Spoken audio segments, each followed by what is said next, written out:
शारदाम्भोज वदना वदनाम्बुजे सर्वदा सर्वदास्माकं सन्निधिं क्रियात्।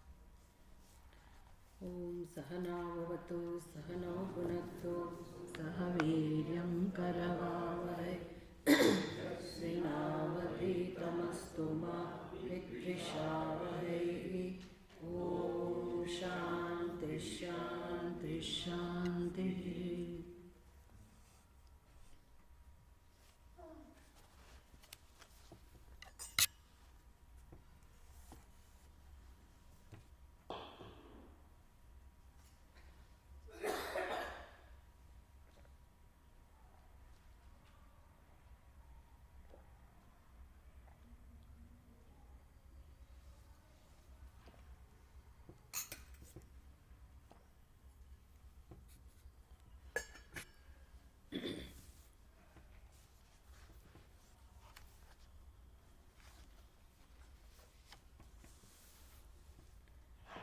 ॐ सदाशिवसमारम्भां शङ्कराचार्यमध्यमाम् अस्मदाचार्यपर्यन्तां वन्दे गुरुपरम्पराम्।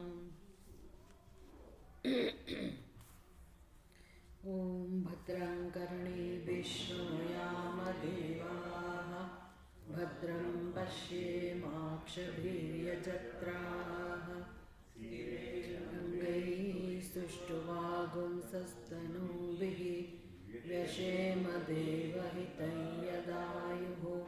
स्वस्ति न इन्द्रो वृद्धश्रवाः स्वस्ति नः पूषा विश्ववेदाः स्वस्ति नस्तार्क्ष्यो अरिष्टनेमिः स्वस्ति नो बृहस्पतिर्दधातु।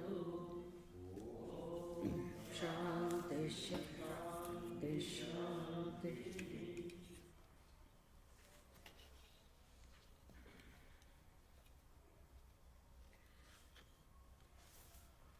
પ્રશ્નોપનિષદની અંદર 68મા શ્લોકમાં ઉપસંહાર કરવામાં આવ્યો.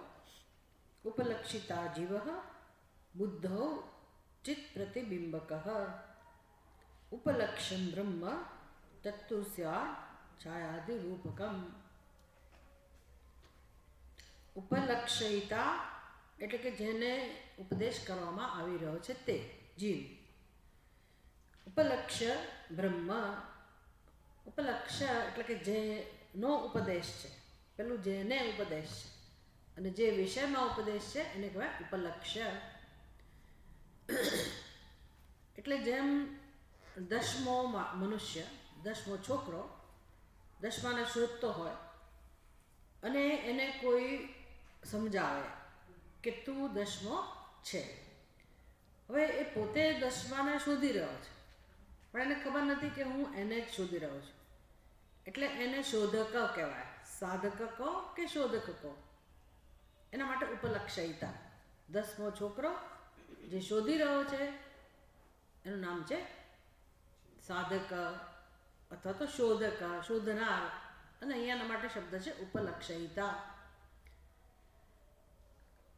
તો કોણ ઉપલક્ષ્ય હોય? જેની શોધ ચાલી રહી છે તે. હવે 10મો છોકરો જ ઉપલક્ષ્ય છે, લક્ષ્ય પણ 10મો છોકરો જ છે.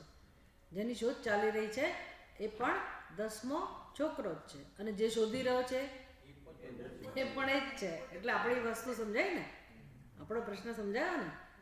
આપણે શોધી રહ્યા છીએ, આપણે કોઈ ભગવાન નથી શોધી રહ્યા, બ્રહ્મને નથી શોધી રહ્યા, પણ આપણે જીવનમાં કંઈક પ્રાપ્ત કરવા ઈચ્છીએ છીએ. દરેક જીવ શોધી રહ્યો છે, દરેક જીવ કશુંક ને કશુંક પ્રાપ્ત કરવા ઈચ્છે છે. એ આપણે વારંવાર ચર્ચા કરીએ છીએ અને એ જ ખરેખર તો પહેલાં શોધી કાઢવાનું છે આપણે કે શું જોઈએ છે, મને શું જોઈએ છે જીવનમાં. એ નિશ્ચય થાય તો આપોઆપ વૈરાગ્ય જન્મે. એ સ્પષ્ટતા નથી આવતી. જેમ કોઈ બાળક, નાનું બાળક રડ્યા કરતું હોય અને એની મમ્મી એને ગમે તેટલું પૂછે કે ભાઈ ચોકલેટ આપું, રમકડું આપું, શું આપું તને, અને બાળક કશાથી શાંત થાય જ નહીં, રડ્યા જ કરે. પછી માં કંટાળીને કહેશે કે ભાઈ શું જોઈએ છે બોલ ને તને, પણ શું બોલે બાળક, એને ખબર જ નથી શું જોઈએ છે. આવું ઘણીવાર હોય બાળકોના કિસ્સામાં, બાળકને ખબર જ ના હોય કે શું જોઈએ છે. એમ જીવને, આપણને જીવનમાં શું જોઈએ છે ખરેખર, આ તો બધું આપણે સત્સંગ કરીને બધું ઉછીનું અંદર શબ્દો ભેગા કર્યા છે. આપણા પોતાના નિશ્ચય નથી, આપણે પોતે અંદરથી સંમત થઈએ, આપણું પોતાનું અંતઃકરણ આપણને કહે કે બહુ થયું, મને હવે શાંતિ માટે કંઈક કરવા દે, અથવા ભગવાનને આપણે પ્રાર્થના કરીએ કે ભગવાન હવે મને જીવનમાં બસ પરમ શાંતિ જ જોઈએ છે.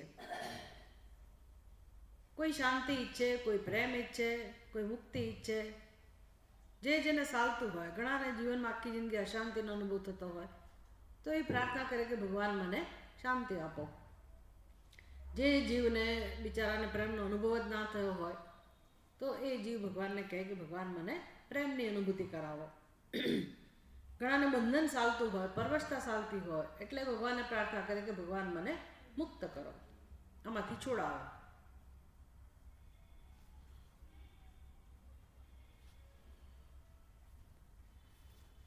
આવું છે.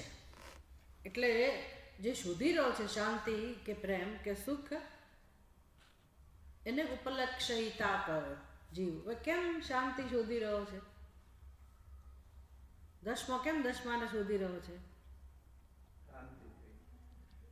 દસમાને કેમ શોધી રહ્યો છે? પોતાને જાણતો નથી. એમ જીવ કેમ શાંતિ શોધી રહ્યો છે? જીવ કેમ આનંદ શોધી રહ્યો છે? કારણ કે પોતાના આનંદ સ્વરૂપને જાણતો નથી.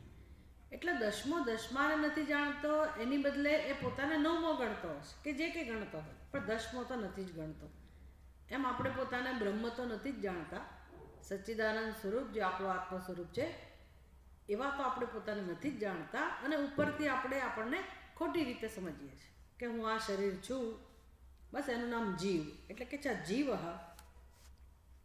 લક્ષયિતા બુદ્ધો ચિત્ત પ્રતિબિંબક. એટલે બુદ્ધિમાં જે ચૈતન્યનું પ્રતિબિંબ છે એને જ આપણે સાચું માની લઈએ છીએ. જેનું પ્રતિબિંબ છે એ ચૈતન્ય, એ તો આકાશનું પણ અધિષ્ઠાન છે, એ સર્વવ્યાપક છે, પૂર્ણ છે અને બધે જ અનુભવાય. જ્યાં જ્યાં સૂક્ષ્મ શરીર હોય ત્યાં એની અનુભૂતિ થાય છે, જડમાં ના થાય. જડમાં એ પરમાત્માની અનુભૂતિ કહો કે પછી પરમાત્માનું સ્વરૂપની અભિવ્યક્તિ કહો તો એ સતના રૂપમાં હોય, અસ્તિત્વના રૂપમાં. જડ પદાર્થ પણ સત વગરના ના હોઈ શકે. ઘડો છે એવું આપણે કહીએ, આ ઘડો છે તો આ એટલે અસ્તિત્વ ઘડાનું, એના વગર ઘડો ના હોઈ શકે. ઘડાની સાથે એ અસ્થિ, ઘડાનો હોવાપણો, અને છે એટલે કે ઘડાનું ભાસવાપણું. આ અસ્થિ અને ભાતિ વગર ઘડો ના હોઈ શકે. અર્થાત જગતનો કોઈ પણ પદાર્થ, કોઈ પણ નામરૂપ અસ્થિ ભાતિ વગર ના હોઈ શકે. એટલે જળની અંદર પરમાત્માના આ બે અંશ અભિવ્યક્ત થાય, અસ્થિ અને ભાતિ. એ ઘડો પોતે એમ નથી કહેતો કે હું છું, પણ ઘડાનું અસ્તિત્વ આપણને જણાય છે, હોવાપણું અને ભાસવાપણું. હોવાપણું ભાસવાપણું ઘડાનો ધર્મ નથી, પણ કોઈ જગ્યા એવી નથી કે જ્યાં હોવાપણું ના હોય. હોવાપણું ઘડાના રૂપમાં છે. જ્યાં ઘડો નથી ત્યાં ઘડાનો અભાવ છે કે પદાર્થનો અભાવ છે, પણ અવકાશ તો છે જ. એટલે હોવાપણું અવકાશના રૂપમાં છે. ચાલો, આ બધી બહુ અઘરી વસ્તુઓ છે, પણ જીવ કોને કહેવાય એ આપણે સમજવું છે. એટલે આપણી બુદ્ધિમાં જે હુંનું સ્ફુરણ થાય છે, હુંની અનુભૂતિ થાય છે, અને આપણને એવું લાગે છે કે બુદ્ધિમાં અનુભૂતિ થાય છે, હૃદયમાં અનુભૂતિ થાય છે તો સર્વત્ર. પણ અંતઃકરણની અંદર પારદર્શકતા હોવાને કારણે સૂક્ષ્મ શરીરનો આ ભાગ છે અંતઃકરણ, અને જ્યાં જ્યાં સત્વ પદાર્થ રહેલો હોય ત્યાં આગળ આ પરમાત્માની અનુભૂતિ, પરમાત્માનું પ્રતિબિંબ પડતું હોય. તો શુદ્ધ અંતઃકરણમાં, સચ્ચ અંતઃકરણમાં, અંતઃકરણ સ્વચ્છ જ છે, પરમાત્માનું બનાવેલું. આપણે એને અશુદ્ધ બનાવ્યું છે. એટલે એ જે સત અંશમાંથી ચિત્ત બનેલું છે, અંતઃકરણ બનેલું છે, એમાં જે પ્રતિબિંબ કહી શકાય પરમાત્માનું, એને આપણે પોતાનું સ્વરૂપ સમજી બેઠેલા છે. એટલે એ છે તો સર્વવ્યાપક, એ એનો લક્ષ્યાર્થ છે. અને એ સ્વયં કેવું છે તો કોઈ પ્રકારના અધ્યારોપ વગરનું. છાયા તમઃ તેન હીનમ. છાયા એટલે પ્રતિબિંબ, તો ચૈતન્યનું કોઈ પ્રતિબિંબ નથી, ચૈતન્ય પોતે પ્રતિબિંબ વગરનું છે. અને તમઃ, તમઃ એટલે ભ્રમ, અંધકાર, અવિદ્યા, એના વગરનું છે આ અજ્ઞાનરૂપ છાયાથી રહિત. શરીરત્રય વિવર્જિતમ. ત્રણ શરીરને પણ સંબંધ નથી આત્મા સાથે. બે બે બાજુનો સંબંધ જોવા જેવો છે. જેમ ઘડો અને માટી, ઘડાને માટી સાથે કેવો સંબંધ છે તો ઘડો માટી વગર હોઈ શકે નહીં. ઘડો માટીથી અભિન્ન છે. આ એક સંબંધ, એક તરફી સંબંધ થયો. પછી માટી વિશે તમે જાણવા ઈચ્છો તો માટી વિશે એવી વ્યાખ્યા ના થાય કે માટી ઘડાથી અભિન્ન છે. માટીને પૂછો કે ભાઈ તને ઘડા સાથે શું ઓળખાણ છે, તો માટી શું કહેશે? માટી શું કહે છે? કયો ઘડો? માટી ઘડાને ઓળખતી નથી, માટી કોઈ પાત્રને ઓળખતી જ નથી. સમજ પડી? માટી કોઈ પાત્રને ઓળખતી જ નથી. હોવા છતાંય, ઘડો હોવા છતાંય માટી મોં ફેરવી લે કે હું ઘડાને જાણતી નથી. તો માટી સાચું બોલે છે કે જુઠ્ઠું બોલે છે? અને ઘડાને પૂછો તો શું કહેશે? માટી વગર હોય જ ના શકો, હું તો માટીથી અભિન્ન છું. આવું છે, આ વેદાંત છે. એટલે હું ને તમે જીવ બ્રહ્મથી અભિન્ન છીએ. આપણે બ્રહ્મથી અભિન્ન છીએ. બ્રહ્મ વગર આપણું અસ્તિત્વ હોઈ શકે નહીં, પરમાત્મા વગર આપણું અસ્તિત્વ હોઈ શકે નહીં. પણ પરમાત્માને પૂછો, બ્રહ્મને પૂછો કે તું આ જીવને ઓળખે છે, તો શું કહે છે? મને કોઈ જીવની ખબર નથી. ગીતામાં ક્યાં સમજાવે છે ભગવાન આવું? મસ્તાની સર્વાણી ભૂતાની અહમ તેષુ નાહમ તેષુ નચ મસ્તાની ભૂતાની. પહેલા ભગવાન એવું કહે છે કે બધા ભૂતો મારામાં છે અને હું બધામાં છું, હું બધામાં નથી. પછી કહે છે મારામાં કોઈ ભૂતોય નથી. નહીંતર આપણને દુઃખ લાગે કે આમ પહેલા ભગવાન એવું કહે છે કે બધા ભૂતો મારામાં છે. મસ્તાની સર્વાણી ભૂતાની નાહમ તેષુ અવસ્થિતા. હું પાછો એમનામાં નથી. આપણને ખરાબ લાગે ને. હવે અમે આટલી શ્રદ્ધાથી ભજન કરીએ છીએ અને કહીએ છીએ કે અમે ભગવાનના આશ્રિત છીએ, ભગવાનમાં છીએ, અને ભગવાનને પૂછો તો કહે છે હું કોઈ જીવને ઓળખતો નથી. આ કેવું કહેવાય? ક્રૂરતા કહેવાય ને. એટલે એમાં સમજવાનું છે. બંગડી સોનામાં છે, એટલે કે બંગડી સોના વગર ના હોઈ શકે, પણ સોનું બંગડી હોય કે ના હોય, સોનું સોનું જ છે. એટલે બંગડી છે ત્યારે સોનું બંગડી વગરનું જ છે. એનો શું થયો? બંગડી કોઈ કાળે નથી. બંગડી કોઈ કાળે નથી. હા, તમે લખી શકો, બંગડી વાંચી શકો, બોલી શકો, તો બંગડીનો આધાર શું નક્કી થયો? સોનું ના થયું. સોનાએ તો ના પાડી દીધી ને કે મારામાં નથી.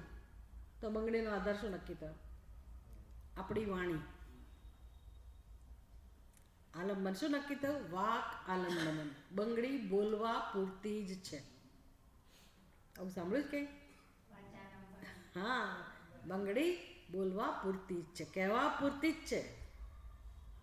બંગડી ઉપરથી આપણે ક્યાં આવવાનું છે? આપણા જીવત્વ ઉપર, આપણી પોતાની સમજ ઉપર. આપણે નથી એવું નહીં. બંગડીને સમજાવવું પડે, તું નથી એ વાત સાચી, તું નથી એટલે નથી જ, પણ તું શું છે? તું સોનું છે. તું સોના સિવાય કશું નથી. એમ જીવ નથી જ, એટલે આપણે નથી જ. શું છીએ? નથી એટલે સાવ બસ હું નથી. આ બધું છે ને, હું નથી. હું નથી તો ગાણા થઈ જઈએ આપણે. એટલે હું નથી એટલે હું જેવી સમજું છું મને એવી હું નથી. અને હું કોણ છું? સચ્ચિદાનંદ સ્વરૂપ, એ જ મારું સત્ય છે. એટલે એને કહેવાય લક્ષયિતા, ઉપલક્ષ્ય. એ બ્રહ્મ કેવું છે એનું વર્ણન કર્યું 70મા શ્લોકમાં. અક્ષરમ નાશ હેતુ, અક્ષરમ નાશ હેતુ નામ. મળો તમને 70મો શ્લોક. અક્ષરમ નાશ હેતુ નામ અભાવાદ બ્રહ્મ તાદૃશમ યો જાનાતિ સ સર્વજ્ઞઃ સર્વાત્મા ચ ભવેત ખલુ. આગળ ખુરશીઓ ખાલી છે.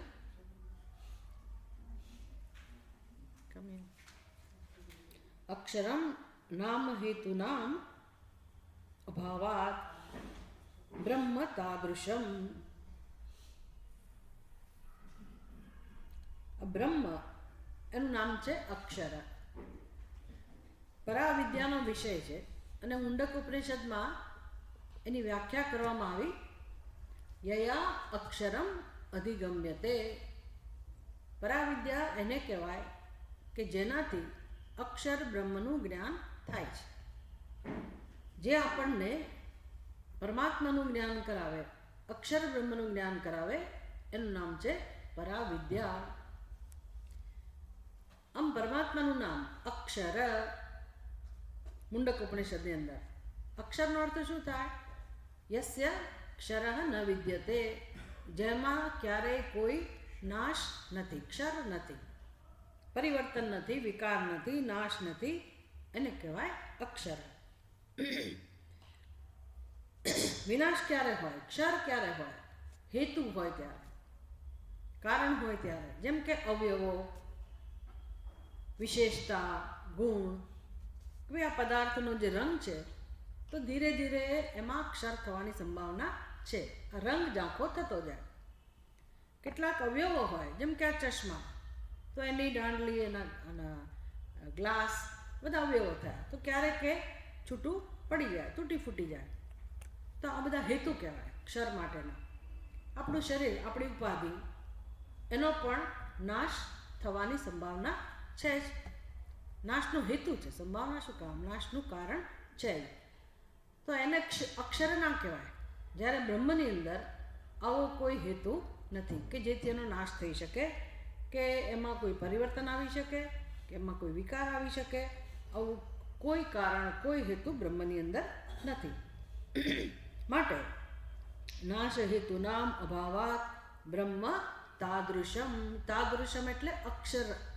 અક્ષર નામ શું કામ છે? તો કે તાદૃશમ, એમાં અક્ષર નથી, માટે એનું નામ છે અક્ષર. હવે એ બ્રહ્મ એટલે બીજું કોઈ નહીં પણ આપણું સ્વરૂપ. યહ જાનાતિ, જે પોતાના સ્વરૂપને જાણે છે એને હવે શું કહેવાય? સર્વજ્ઞ. બધા અલંકારોને જાણવા હોય તો કયો ઉપાય છે? બધા અલંકારોને જાણી લેવા હોય, સોનાને જાણી, તો મારે બધા અલંકારોને જાણવા જવાની જરૂર છે? એક અલંકારને જાણી લો તો ચાલે ને. બહેનો ચાવલ પકાવતી હોય, પછી ભાત ચડી ગયા કે નહીં, એમ એક દાણો દબાવે એટલે એને ખ્યાલ આવે કે ભાત ચડી ગયો. પછી બધા દાણાને દબાવવાની જરૂર ના પડે, કોઈ કરે નહીં, સમજાઈ જાય કે એક દાણો ચડી ગયો તો બધા દાણા ચડી ગયા. એમ પોતાનું સ્વરૂપ જાણીએ, કોઈ એક નામ રૂપને સાચા અર્થમાં જાણીએ, કોઈ એક જીવ પોતાના સત્યને જાણી લે કે મારું સ્વરૂપ એટલે અક્ષર બ્રહ્મ, એવું જ્યારે સમજાય. ગઈકાલે આપણે વિસ્તારથી એ પ્રક્રિયા કરી, આપણે પ્રક્રિયા જાણી, પ્રક્રિયાનો આધાર લીધો કે કેવી રીતે પોતાના સ્વરૂપને આપણે જાણી શકીએ. તો આત્મ સ્વરૂપને જાણી લીધું કે હું કોણ, કેવી રીતે જણાયું તમને યાદ કરાવું. જગતની વ્યાખ્યા કરી 64મા શ્લોકમાં અને 65મા શ્લોકમાં કે આ જગત શેનું બનેલું છે. તન્માત્રાણી ભૂતાની જ્ઞાન કર્મેન્દ્રિયાણી અંતઃકરણ ભેદાઃ અને શક્તિ જ્ઞાન ક્રિયાત્મિકે એતેષાં વિષયાઃ સર્વે દ્રષ્ટૃ શ્રોત્રાદિ નામકાઃ જીવ અંતઃકરણસ્થઃ અપી ઇદમ સર્વમ જગત. જગતની અંદર કેટલાનો સમાવેશ થયો? તક મળી છે આપણને રિવિઝન કરવાની. જગતની અંદર કોનો સમાવેશ થયો? હું પાછળથી શરૂ કરો. જીવ અંતઃકરણસ્થ અપી. પહેલું કોણ આવ્યું? જીવ. અંતઃકરણમાં રહેલો જીવ. હવે જીવ એટલે આપણે ચૈતન્ય કહીએ છીએ. ચૈતન્ય તો ખરું, ચૈતન્ય વગર તો કશું ના હોય. જેમ નાનકડી એવી સોનાની વાળી પણ સુવર્ણ વગર ના હોઈ શકે, ખરું કે નહીં? ભલે તુચ્છ હોય, સુવર્ણ વગર ના હોઈ શકે. એમ કોઈ પણ જીવ જ્યારે કહીએ તો જીવ પરમાત્મા વગરનો ના હોઈ શકે. આમ તો આ જળ પદાર્થ પણ પરમાત્મા વગર નથી, પણ આપણે અનુભવની વાત કરીએ તો જીવ કે ભાઈ ચલો ચૈતન્ય સ્વરૂપ, આવો જીવ પરમાત્મા વગર હોઈ શકે નહીં. તો પછી જીવને કેમ જગતમાં સમાવેશ કરી દીધો? એટલે જીવ એટલે જીવત્વની ઉપાધિ ક્યારે મળે છે આપણને? તો કે એ જ ચૈતન્ય સચ્ચિદાનંદ સ્વરૂપ પરમાત્મા કે જ્ઞાન સ્વરૂપ પરમાત્મા ચૈતન્ય સ્વરૂપ એ પોતે જ્યારે આ પંચમહાભૂતના કાર્યને એટલે કે ઉપાધિને અંતઃકરણને જ્યારે હું એવું કહે છે, એની સાથે તાદાત્મ્ય ધરાવે છે, ત્યારે એ જ શુદ્ધ બ્રહ્મને ચૈતન્યને જીવની ઉપાધિ કે જીવની પદવી પ્રાપ્ત થાય છે. એટલે એમાંથી જીવની પદવી લઈ લેવાની, અંતઃકરણને લઈ શકાય નહીં. એ જીવત્વ છે એનો સમાવેશ જગતની અંદર થઈ ગયો. બાકી બધું જ જે છે કર્તૃત્વ ભોક્તૃત્વ આ બધું તાદાત્મ્યને કારણે જ છે. એટલે એ બધું પણ શેમાં જાય? જગતની અંદર, અનાત્માની અંદર, જગતની અંદર. બસ પછી તમને ખબર છે આખી પ્રક્રિયા કે બધું 5 મહાભૂતમાંથી જ સર્જાયેલું છે. તો પછી આ પ્રકારે જ્યારે પોતાને જાણે છે, તમારામાંથી તમારા હું માંથી આ બધું બાદ કરી નાખો તો શું બચે? શું બચે? જેણે બાદ કર્યું, બાદ કરનારો બચે. બાદ કરનારો કેવો હોય? હવે નામ રૂપ વગરનો, આકાર વગરનો, વિશેષતા વગરનો, આવી ધમાલ વગરનો પડે ને, કારણ કે એને સંભળાય નહીં. કાન વગરનો, આંખ વગરનો, હજી આગળ વધવાનું, મન વગરનો. પછી તો જલ્દી સારું લાગે. બુદ્ધિ વગરનો, અહંકાર એ ક્યાં છે? બુદ્ધિમાં જ છે ને. બુદ્ધિ વગરનો પણ હોય ખરો, હોઈએ ખરા. પોતાના સ્વરૂપને સમજીએ ત્યારે આ બધા અધ્યારોપ વગરના આપણે હોઈએ. હવે એ સ્વરૂપ માટે શું કહેવાય? હવે એ અનુભવ માટે શું કહીશું? એમાં કોઈ નામ નથી, રૂપ નથી, પણ જ્ઞાન છે. કોનું જ્ઞાન છે? કોઈનું નહીં, કોઈનું જ્ઞાન નથી, સ્વરૂપનું જ્ઞાન છે. હું સચ્ચિદાનંદ છું એવું કહેવાની જરૂર નથી. એ પોતે જ હુંના રૂપમાં અનુભવાય છે. તો મારો હું આવો હોય, મારું સત્ય આવું હોય, તો આ સૃષ્ટિમાં જેટલા પણ જીવ છે બધાનું સત્ય કેવું હોય? સમજાય છે કે ના સમજાય છે? તો હવે આપણે શું બની ગયા? બધાનું જ્ઞાન છે એવા. એને શું કહેવાય? સર્વજ્ઞ. એટલે બધા રહ્યા જ નથી. જે મારામાં છે, મારું સત્ય છે, એ જ સર્વ કોઈનું સત્ય છે. અને સર્વનામની વસ્તુ જ નથી. બહુ સ્પષ્ટ આપણને સમજાય તો કે છે યહ જાનાતિ સહ સર્વજ્ઞ સર્વાત્મા. હવે આપણે બધાનો આત્મા બની ગયા. નથી ગમતી એ વ્યક્તિનો આત્મા આપણે બની જઈએ. શું કરીશું? શું કરીએ? ઝેરીલા પ્રાણીઓ એનો આત્મા આપણે છીએ, સ્વીકારવું પડે કે એ પણ મારાથી ભિન્ન નથી. સર્વાત્મા ચ ભવે ખલું હવે આપણે શું બની જઈએ? સર્વાત્મા બની જઈએ. મારામાં સર્વ છે અને હું સર્વમાં છું. એનો અર્થ કે સર્વ છે જ નહીં. જે છે કોણ છે? અનેક અલંકારો હોવા છતાંય કોણ છે? ત્યાં સુવર્ણ જ છે. એમાં અનેક નામરૂપવાળું વિવિધતાવાળું જ્યારે જગત છે ત્યારે પણ કોણ છે? સચ્ચિદાનંદ સ્વરૂપ આત્મા. હવે બ્રહ્મ બ્રહ્મ શબ્દ ભલે વાપરીએ પણ અંદર આપણને શું લાગવું જોઈએ? મારી વાત છે, હુંની વાત છે. બ્રહ્મ એટલે હું, બીજું કોઈ નહીં. હવે આગળ આ જ્ઞાન જેને થયું, આ જ્ઞાનનું ફળ કહેવાય કે આવું જ્ઞાન પ્રાપ્ત કરવાથી, આત્માને જાણવાથી સર્વાત્મપણું પ્રાપ્ત થાય છે. આ એનું ફળ થયું. હવે સત્યકામ, બીજા ઋષિ, પાંચમા ઋષિ જેનું નામ છે સત્યકામ, શિબીના પુત્ર છે શૈબ્ય. સત્યકામ એ પ્રશ્ન પૂછે છે. સત્યકામસ્તુ પૂર્વોક્ત બ્રહ્માનુભવ સાધનમ પ્રણવધ્યાનમપ્રાક્ષીત ફલભેદેન સંયુતમ.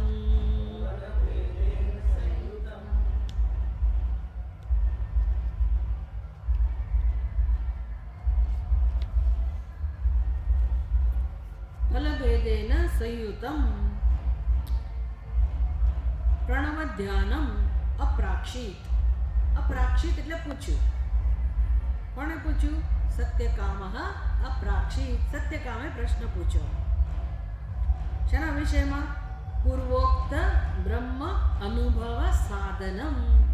એ તમે અમને સમજાવું તો ખરા. એ પ્રહલાદ મુનિ, આપે અમને આ સત્ય સમજાવું તો ખરું. અક્ષર બ્રહ્મની વાત તો કરી, પણ અક્ષર બ્રહ્મમાં નિષ્ઠા કેમ પ્રાપ્ત કરવી? કારણ કે અત્યારે આપણે શેમાં નિષ્ઠ છીએ? બ્રહ્મમાં નિષ્ઠ છીએ. પણ બ્રહ્મમાં નિષ્ઠ છીએ. પોતાના ખોટા ખ્યાલમાં આપણે નિષ્ઠ છીએ. આ જન્મની વાત છે. અનાદિકાળથી આપણે પોતાને ખોટી રીતે સમજતા આવ્યા છીએ. એટલે આ જે નિષ્ઠા છે જ્ઞાનમાં, આટલી દ્રઢતા છે, એમાંથી હવે સમજાવ્યું તો ખરું કે વાત તો સાચી છે, મારું સત્ય આ નથી, મારું સત્ય બ્રહ્મ જ છે. પણ આ જે સંસ્કાર છે અનાદિકાળના, એમાંથી કેમ મુક્ત થવું અને હું બ્રહ્મ છું એ જ્ઞાનમાં કેમ નિષ્ઠ થવું, એનું સાધન સમજાવો. એટલે કે છે બ્રહ્મ અનુભવ સાધનમ. આ બારણું બંધ કરીએ તો આવશે ને?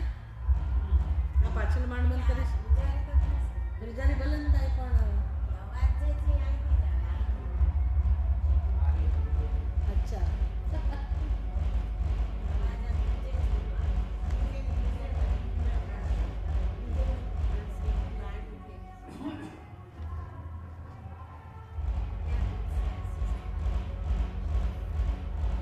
તો વિચાર કરો કે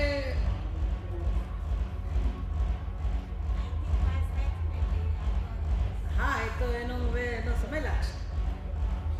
એને બરાબર આ જ સમય પસંદ કરે. વિચાર શું કરીએ? આપણો સમય ને એનો સમય વાત સાચી, કોઈ ફેર નથી પડતો.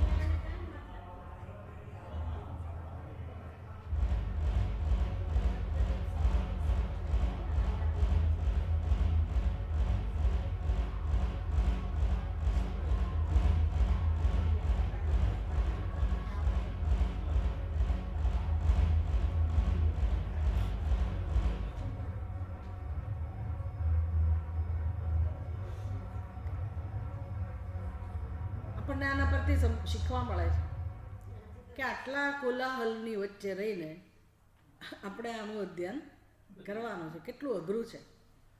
રણ મેદાનની અંદર અર્જુને આ ઉપદેશ ગ્રહણ કરવાનો હતો. કેટલો વાજે છે ત્યાં?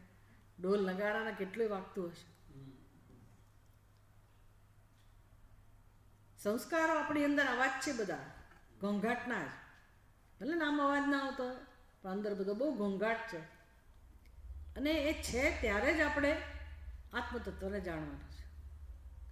એટલે પ્રશ્ન થાય કે કયો ઉપાય છે, કેવી રીતે હું જાણું, શું કરું કે જેથી મને બ્રહ્મની અનુભૂતિ થાય. એવો સત્યકામનો પ્રશ્ન છે. એટલે એને ખબર છે કે સાધન કયું છે. કયું સાધન છે? પ્રણવ ધ્યાનમ, ઓમકારનું ધ્યાન, ઓમકારની સમજ. આ આલંબન છે. પણ એ આલંબન લેવાથી શું ફળ મળે એવો એનો પ્રશ્ન છે. કારણ કે બ્રહ્મ સગુણ બ્રહ્મ પણ છે અને નિર્ગુણ બ્રહ્મ પણ છે. સગુણ બ્રહ્મ એટલા માટે કહેવું પડે કે અત્યારે જે આપણે અનુભવ કરીએ છીએ એમાં ગુણ પણ છે. અત્યારે જે અનુભવ કરીએ છીએ બધા ગુણો કહેવાય સગુણ બ્રહ્મ. પછી તમે એને નકારી ના શકો કે આ બ્રહ્મ નથી એવું ના કહી શકો. આપણને અત્યારે અવરોધરૂપ લાગે છે, આપણને ના ગમે, પણ એ લોકોને નાચવાની મજા આવતી હશે, એને તો પ્રિય છે અત્યારે. બસ આવું જ છે જગતમાં. કોઈકને કશું પ્રિય લાગે છે, કોઈકને કશું અપ્રિય લાગે છે. અંદર બધું જ છે, ગુણ છે અને દોષ પણ છે, પ્રિયપણો પણ છે અને અપ્રિયપણો પણ છે. પણ જોવા જાવ તો બ્રહ્મ આ બધાથી પર છે. સગુણ બ્રહ્મ પણ આ બધાથી પર છે. આપણે એને કહીએ છીએ અનુકૂળ અને પ્રતિકૂળ, આપણે એને કહીએ છીએ પ્રિય અને અપ્રિય, પણ એ વસ્તુ તો કોનું સર્જન છે? ઈશ્વરનું સર્જન છે. શબ્દ, સ્પર્શ, રૂપ, રસ, ગંધ, આ બધું કોનું સર્જન છે? ઈશ્વરનું સર્જન છે. એમાં ક્યાંય પ્રિય નથી ને અપ્રિય નથી, કારણ કે સર્વત્ર ઈશ્વર જ છે. દરેક અભિવ્યક્તિ ઈશ્વરની જ અભિવ્યક્તિ છે. નાની મોટી સર્વ પ્રવૃત્તિ, સર્વ અનુભવ એ બધામાં એકમાત્ર ઈશ્વર છવાયેલો છે. આપણે એને સિક્કા મારીએ છીએ કે આ સારું, આ ખરાબ, આ અનુકૂળ, આ પ્રતિકૂળ. એટલે સગુણ બ્રહ્મ આવું છે, જેવું છે એવું છે. તમે એને સારું કહો તો સારું, ખરાબ કહો તો ખરાબ. પણ બ્રહ્મના દ્રષ્ટિબિંદુથી સારું ખરાબ આવું કશું નથી. તો પછી એને શું કહેવું? સગુણ બ્રહ્મ. એટલે સગુણ બ્રહ્મ છે, પણ એ પારમાર્થિક સત્ય નથી. પારમાર્થિક સત્ય નથી. અને એનું અધિષ્ઠાન કોણ છે કે આ સગુણ બ્રહ્મ પણ ક્યારે હોય? આ બધા અવાજ વગેરે પણ મને ક્યારે સંભળાય? કોઈ માણસ અત્યારે ઘસઘસાટ ઊંઘી ગયો હોય તો એને આ અવાજ સંભળાતા નથી. આત્મા સુધી આ અવાજ પહોંચતા નથી. એનો અર્થ શું થયો? આત્મા પણ બ્રહ્મ છે, પણ આત્માને સાંભળવા માટે કાન નથી. પણ બીજું, આત્મા વગર સંભળાય પણ નહીં. તો હવે આત્માને શું કહેશું? અથવા તો આ ઘટનાને શું કહીશું?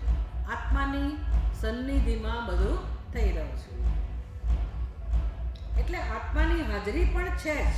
અને એટલું જ નહીં, પરમ સત્ય કોનું છે? આ બધી વસ્તુઓ જે ગુણ છે એ તો ક્યારેક છે અને ક્યારેક નથી. બધા કેવા છે? ક્ષર સ્વરૂપ છે. દ્વાવિમૌ પુરુષો લોકે ક્ષરશ્ચાક્ષરેવ ચ ક્ષરઃ સર્વાણી ભૂતાની કૂટસ્થોક્ષરમ ઉચ્યતે. ઉત્તમ પુરુષસ્તન્ય. ભગવાન કહે છે ઉત્તમ પુરુષ છે કે આ બંનેથી ભિન્ન છે, પરમાત્માથી ઉદાહૃત. એ ઉત્તમ પુરુષ એટલે કયો? આપણું આત્મ સ્વરૂપ. એ કેવું છે? તો કે નિર્ગુણ. અને એના વગર કોઈ ગુણ અસ્તિત્વમાં હોઈ શકે નહીં. બધા ગુણનો આધાર કોણ છે? નિર્ગુણ. સ્વયં નિર્ગુણ છે અને બધા ગુણોને આધાર આપે છે, બધી વિશેષતાઓને આધાર આપે છે. સ્વયં નિર્વિશેષ. તો અંતે કયા બ્રહ્મને જાણવાનું છે? કયું બ્રહ્મ સત્ય હોય? તો કે આત્મરૂપે રહેલું કેવળ જેનો સ્વભાવ છે હવું, વાસુ અને પ્રિય, સત, ચિત્ત અને આનંદ. આવું જે સત્ય છે, પરમ સત્ય છે, એ જ અંતિમ સત્ય છે. તો એના સુધી કેમ પહોંચવું? સગુણ બ્રહ્મ તો અનુભવાય છે. અને એ બંને વચ્ચે સંબંધ કેવો છે? તો કે સગુણ બ્રહ્મ નિર્ગુણ બ્રહ્મ વગર હોઈ ના શકે અને નિર્ગુણ બ્રહ્મને સગુણ સાથે કોઈ લેવા દેવા નથી. એનાથી ભિન્ન નથી. એક સંબંધ યાદ રાખવાનો, એક દ્રષ્ટાંત યાદ રાખવાનું. બંગડી સોનાથી ભિન્ન નથી, પણ સોનું કેવું છે? બંગડી સાથે કોઈ સંબંધ નથી. આ સત્ય મિથ્યાનો વિવેક છે. સુવર્ણ સત્ય છે અને બંગડી મિથ્યા. મિથ્યા એટલે સમજાય છે ને? તમે એમ ના કહી શકો કે આ જગત નથી, આટલું આપણને હેરાન કરે છે, તમે એમ કહો કે આ જગત મિથ્યા છે. કઈ રીતે કેવું મિથ્યા છે? અને રોજ ઉઠીને માથા કોની સાથે કૂટવાના છે? લમણા કોની સાથે કૂટવાના છે? આ જગત સાથે ને. ભૂખ લાગે તો ક્યાં જવાનું છે? એ જ જગત પાસે. તમે જેને મિથ્યા કહો છો એ જ જગત પાસે ભિક્ષા લેવા જવાનું છે ને. માથું દુખે તો કોની પાસે જવાનું? એ જ જગત પાસે. એટલે એના વગર કંઈ ચાલે એવું નથી. એને મિથ્યા એટલે એ દ્રષ્ટિએ મિથ્યા નથી કહેતા આપણે. નકામું જે રીતે નથી કહેતા. બંગડી નકામી જેવું નથી કહેતા. બંગડી કામની છે, બંગડી ઉપયોગી છે, બંગડી સુંદર છે, બધું જ છે. પણ કેવી બંગડીનો એ ધર્મ છે? મિથ્યા બંગડીનો, જે સ્વયં અસ્તિત્વ ધરાવતી નથી એવી બંગડીનો આ ધર્મ છે. એટલું જ નહીં, જેટલું જગતમાં કામનું હોય, ઉપયોગી હોય, સુંદર હોય, એ બધું કેવું હોય? મિથ્યા. મિથ્યા વિશેષતાઓ આવી ગઈ ને બધી. મિથ્યા. કારણ કે બ્રહ્મ કશા કામનું નથી. સચ્ચિદાનંદ સ્વરૂપ આત્મા શું કામનો હોય?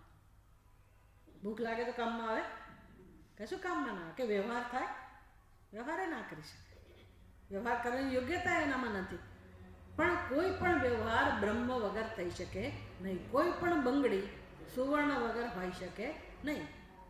એટલે બંગડીનો આત્મા કોણ છે? સુવર્ણ. પછી બંગડીને જાણવાની છે. બંગડીને વ્યવસ્થિત તત્વથી જાણવાની છે. કે જેને બંગડી કરીએ છીએ એ બંગડીમાંથી સુવર્ણ લઈ લઈએ તો બંગડીનું અસ્તિત્વ રહેતું નથી. એટલે કેવી બંગડી ત્યાં છે? જેનું અસ્તિત્વ નથી એવી બંગડી. આપણા માથા ઉપર શિંગડા નથી, એ જુદા પ્રકારનું મિથ્યાત્વ છે, અથવા તો જુદા પ્રકારનું ન હોવાપણું છે. આપણા માથા ઉપર શિંગડા નથી તરત સ્વીકારાય કે આ દેખાતા નથી. પણ આ બંગડી નથી એ આના જેવું નથી એવું નથી. દેખાય છે અને કહેવાનું છે, સમજવાનું છે કે બંગડી નથી. પણ સમજાવવું જોઈએ કે ભાઈ હા, વાત સાચી છે, ત્યાં બંગડી નથી જ. બ્રેઇન વોશ નથી કરવાનું. માત્ર બોલવાનું નથી કે બંગડી નથી, બંગડી નથી, કે બંગડી મિથ્યા છે. આ લોકો મિથ્યા સમજે ને એટલે બહુ દુઃખ લાગે કે તમને અમને મિથ્યા કહો છો, આવા સરસ જગતને મિથ્યા કહો છો. પણ એ જગતમાં સચ્ચિદાનંદ સ્વરૂપ પરમાત્મા સિવાય કશું નથી. એ જુઓ તમે, એ શોધી કાઢો કે વાત તો સાચી છે. સચ્ચિદાનંદ સ્વરૂપ પરમાત્મા સિવાય ત્યાં કશું નથી. હવે એ જોવા માટે મારે શું કરવું પડે ખબર છે? જગતમાં નિરીક્ષણ કરવાની જરૂર નથી. ત્યાં હું સચ્ચિદાનંદ સ્વરૂપ પરમાત્માના શોધી શકું. જોનારમાં મારે શોધવું પડે, બરાબર ને? જગત સાથે વ્યવહાર કરનાર આપણે જે છીએ, જીવ દ્રષ્ટા, એને મારે સમજવો પડે કે હું ક્યાંથી આવ્યો. જગતનું દર્શન કરનારો હું ક્યાંથી આવ્યો. એ દ્રષ્ટાના સ્વરૂપને મારે સમજવું પડે કે આ દ્રષ્ટા શેનો બનેલો છે? શેનો બનેલો છે? દ્રષ્ટા શેનો બનેલો છે?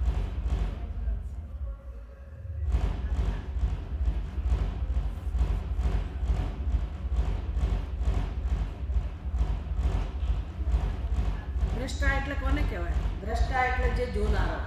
બરાબર? દ્રષ્ટા એટલે જોનારો. આપણે શેના બનેલા છે? દ્રષ્ટાનું પદ ક્યારે મેળવીએ છીએ?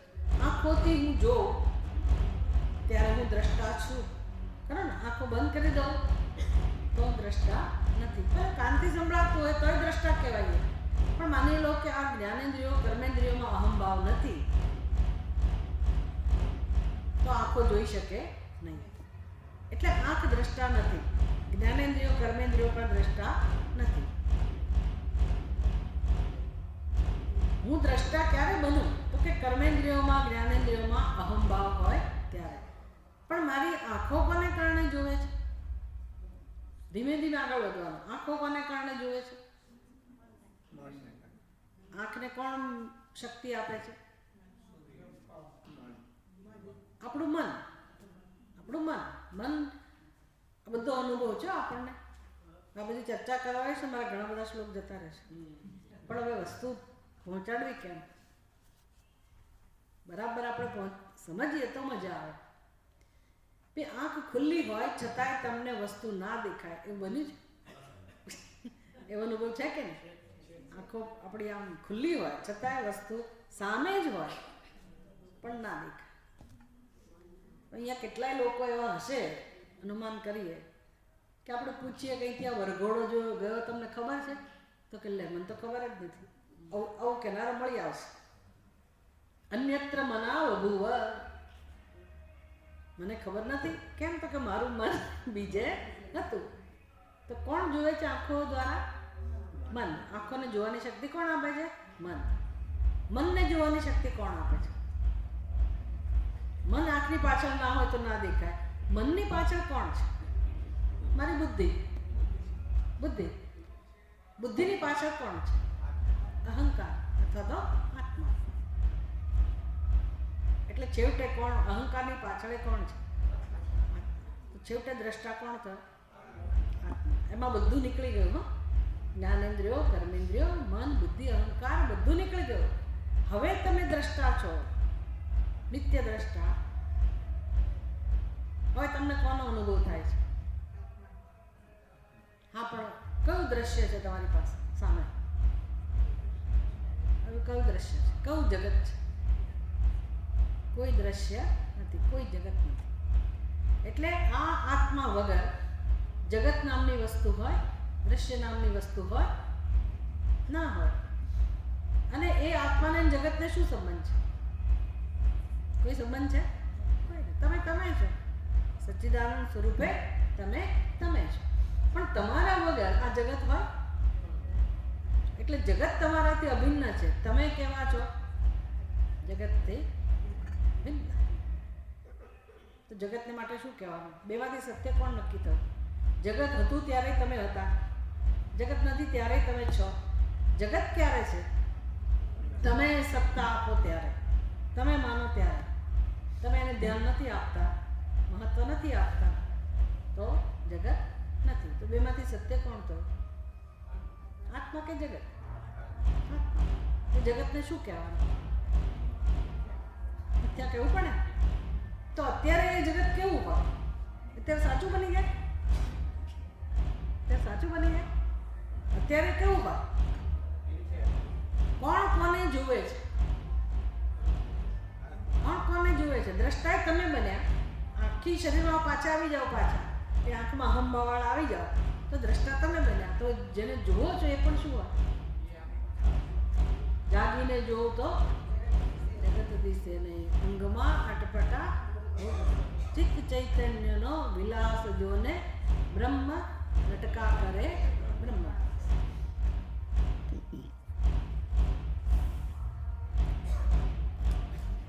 એટલે અંતે તો પરમ સત્ય જે છે એને જાણવું હોય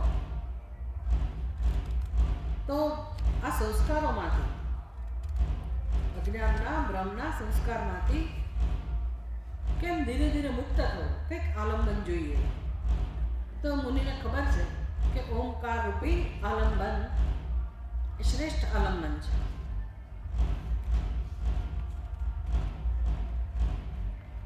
અને માની લો કે ઓમકારની મદદથી નિર્ગુણ બ્રહ્મનું ધ્યાન ના થઈ શકે, એનું દર્શન ના થઈ શકે, સગુણ બ્રહ્મ સમજાયો તો કંઈ લાભ થાય કે ના થાય, કે નુકસાન જ જાય, નુકસાન જ થાય?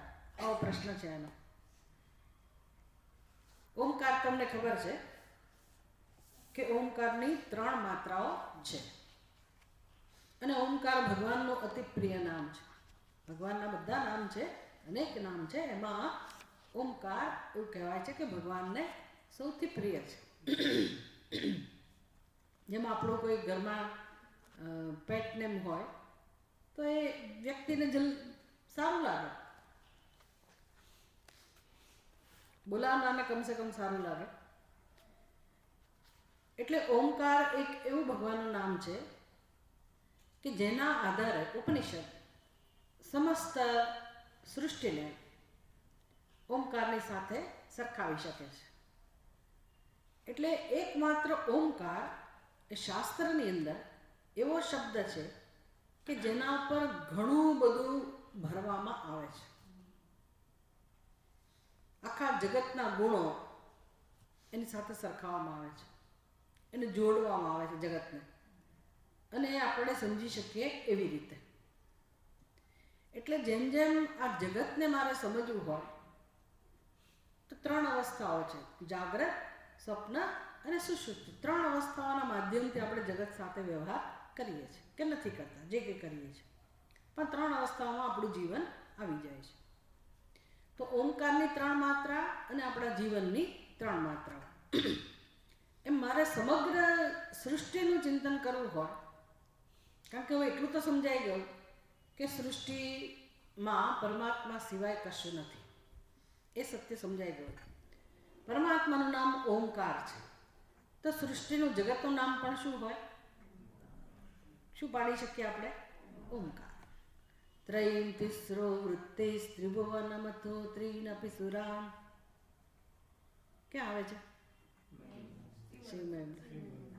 3 વૃત્તિ, 3 વેદ, 3 લોક, 3 અવસ્થાઓ, 3 વિભાગમાં વહેંચે છે. જગત આખું આવી જાય છે એમાં. ઓમકારની 3 માત્રાઓ છે. એટલે જગતને મારે ઓમકાર સાથે સરખાવવાનું. ઓમ કહીએ એટલે આખું જગત આવી જાય, એટલે સગુણ બ્રહ્મ આવી જાય. એ જ ઓમકાર સાચી રીતે જ્યારે એને સમજવામાં આવે, શાસ્ત્ર સમજાવે છે એ રીતે, એ પ્રક્રિયાના આલંબનથી, એ પદ્ધતિથી, જ્યારે ઓમકારના મૂળમાં આપણે જઈએ કે આ ઓમકારનું સત્ય શું છે, તો ઓમકારનું જે મૂળ છે એ જ આ જગતનું પણ મૂળ છે. એટલે જગતનું મૂળ તો નિર્ગુણ નિરાકાર આત્મ સ્વરૂપ થયું. ઓમકારનું મૂળ પણ એ જ નિર્ગુણ નિરાકાર આત્મ સ્વરૂપ. તો ઓમકાર અને આ જગત બંને એક બની ગયા, અને બંનેનું મૂળ એટલે નિર્ગુણ નિરાકાર આત્મ સ્વરૂપ. આખી પ્રક્રિયા છે સમજવાની. તો હવે આપણને સમજાવશે કે કેવી રીતે અ ઉ મ 3 માત્રાઓ અને આ જગત એની ઉપાસના કરવાથી છેવટે ફળ પણ કહેશે કે શું ફળ છે.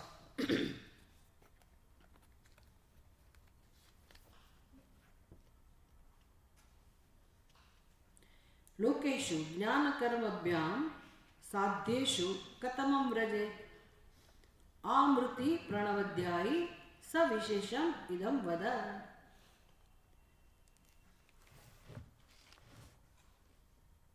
સત્યકામ પૂછે છે, લોકેશુ જ્ઞાન કર્માભ્યામ, જ્ઞાન અને કર્મની મદદથી, એટલે સમુચ્ચય થયો, ઉપાસના કરનાર. જ્ઞાન અને કર્મ નો સમુચ્ચય એટલે જ્ઞાન એટલે ઉપાસના. અહીંયા ઉપાસના વિદ્યા અને કર્મ એનો સમુચ્ચય. આખી જિંદગી જે આ પ્રકારે ઉપાસના કરે છે એવા મનુષ્યને સાધ્ય એટલે કે ફળ શું મળે છે, ઓમકારની સાધનાનું શું ફળ મળે છે, અને કઈ માત્રાનું કયું ફળ એને વિશેષ રૂપે પ્રાપ્ત થાય છે એ મને કહો. વદ, મને કહો. આમૃતિ પ્રણવધ્યાયી. આમૃતિ પ્રણવધ્યાયી એટલે મરણ પર્યંત જે ઉપાસના કરે છે. હવે આવી ઉપાસના કોણ કરે? આવી ઉપાસના કોણ કરે? આપણે કેટલા બધા કામ છે.